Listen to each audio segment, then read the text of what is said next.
Okay, I'm going to give you a general idea about the history of the world since, um,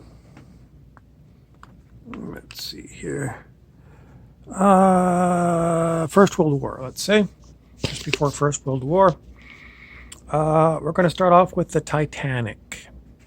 Remember the great big unsinkable ship that sunk on its maiden cruise? What do we know about the Titanic? Well, Jacob Astor was on board. Jacob Astor was a very rich man. There's a hotel in New York, at least there was, that was where all the hoi polloi stayed at, called the Astoria. That was named after the Astor family. Jacob Astor was involved with well, what? Someone says there was a plot. Yes, there was a plot to kill Jacob Astor. Why? Well, Jacob Astor was involved with a group of very rich people who were involved with the creation of the Federal Reserve of the United States, which has everything to do with banking and money and finance. Jacob Astor didn't like the idea of where this other group of people were going, and so it was arranged for him to be killed. The story is that the captain of the Titanic was instructed to run the Titanic at full speed into an ice field. This captain had been crossing the Atlantic many times and knew that there was ice fields where they were, and instead of slowing down, he didn't. Ended up with Jacob Astor dead. Why wasn't Jacob Astor on to one of the lifeboats? There weren't enough lifeboats. And women and children first was the way that gentlemen looked at these kind of things in those days. So Astor was killed. And someone says, well, did he fake his death? I don't know. Okay, what else was going on? Well, you had the Rockefeller Trust. A trust wasn't like a trust fund that you give to your children. A trust was a monopoly. And Rockefeller, John D. Rockefeller, had a monopoly, very near monopoly, on oil and gasoline in the United States and around the world. And so, what does that mean?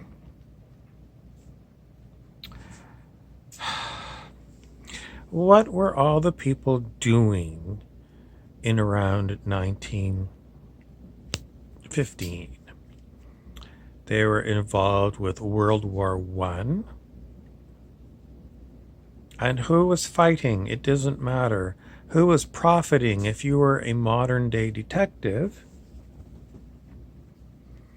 like our friend here, Vasily Fisk, a modern day detective would say, what's the motive for everything? And it's always going to be money. So what was going on with World War I? Profiteering, war profiteering. Because if you could get countries to fight against one another, they had to have money to buy munitions, primarily. In other words, they needed a military industrial complex and they had to pay for it.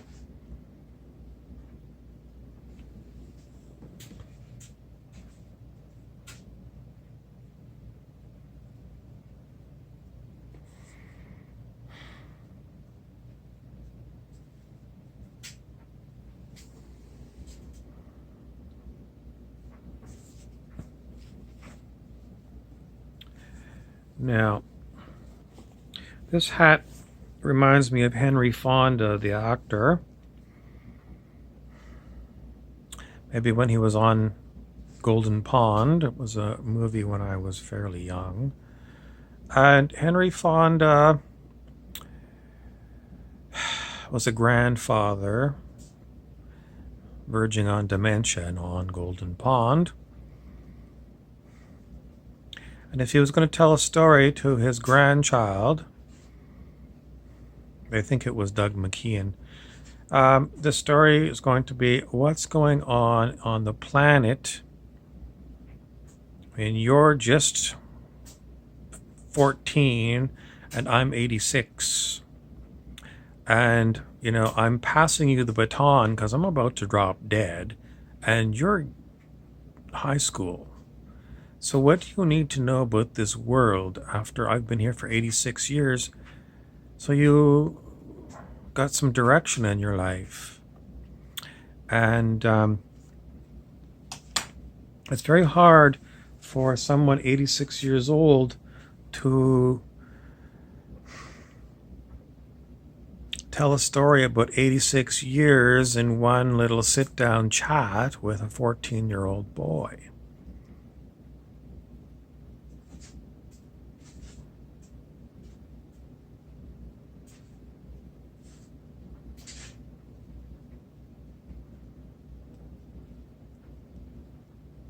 Mostly because there's too many things going on.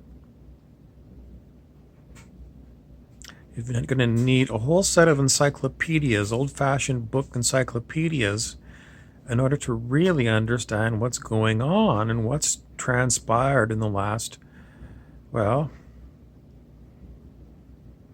72 years since I was your age, says Henry Fonda to his grandson.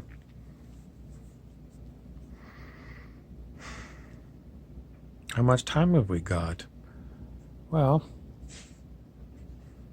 7 minutes. Okay, in 7 minutes you need to know that the world is a pyramid. Okay, the world is a pyramid.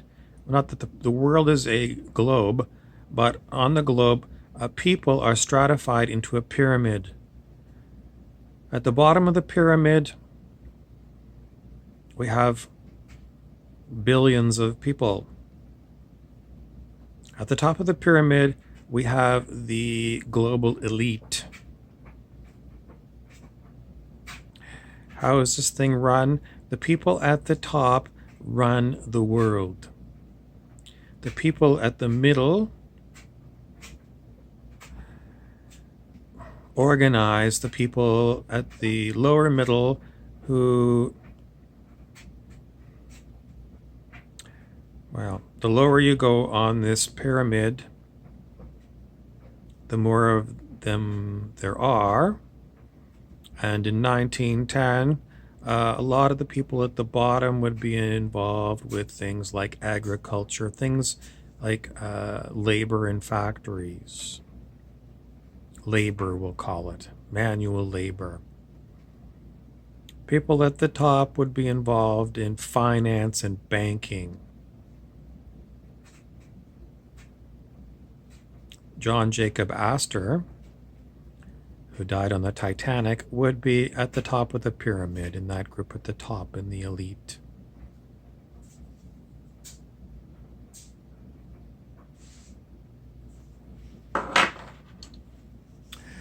So, present day, what's going on? You have got still the model of humanity. It's a pyramid. And most of the people in the pyramid don't know what's really going on in the minds of the people at the top of the pyramid. Most of them don't care. But if you want to understand what's going on in the minds of the people at the top of the pyramid, the people who are running the planet and who are planning what they want to happen in the future, you must remember that the people at the top, their families are the ones that they want to keep in power. So this is intergenerational. The families at the top of the heap, generation after generation, the baton gets passed. You've got everything. It's your job to keep it, keep control, keep all the money, and then pass it on to your descendants and teach them how to stay at the top of the pyramid. In your generation, if you flunk, then your family will no longer be at the top of the heap, and they will sink. How far are they going to sink? Well,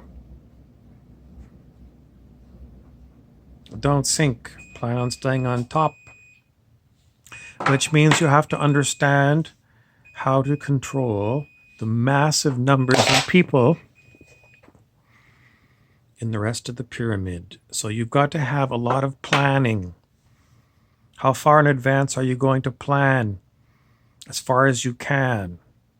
And then what's going to happen is, I don't know, you're going to be continually updating your plan on how you're going to control the population based upon things like new inventions. You can't always foresee new things. And, in the past, there's been enormous revolutions on the planet with new technologies, new things of science. So you're going to have to keep on top of all of this stuff and use it to keep control.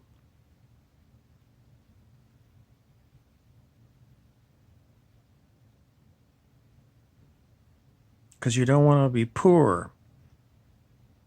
It's way more better to be rich and to say what's going to happen than to be poor and have someone tell you what to do. That's the pyramid, and that's the score.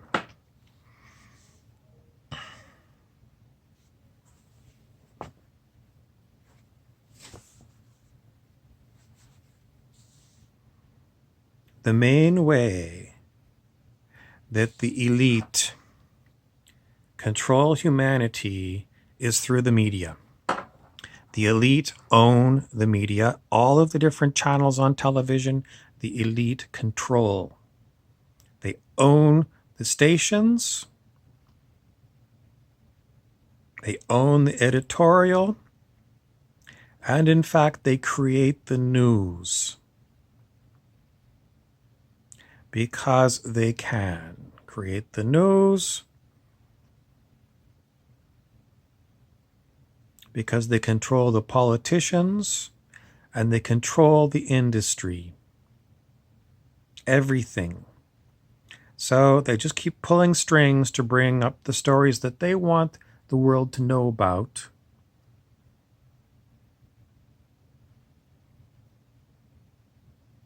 And that's how they signal which direction we're going. This way, this way, this way, this way, this way, this way.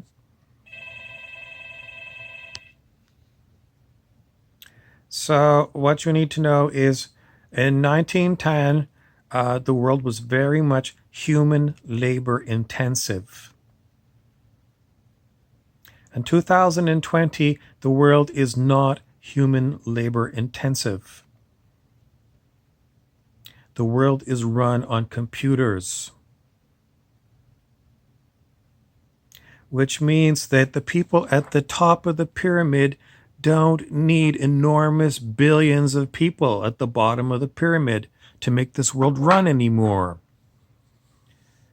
So why have these people, billions at the bottom? If you're at the top, it just means more hassle, more people to control. So their idea is, we don't need all this number of people. We're going to reduce human population from 7.5 billion people to maybe 500 million. 500,000? Could you do the whole world in 500,000? You could. You could do planet Earth with 500,000 people. Please stay tuned, and I'll tell you some more about this.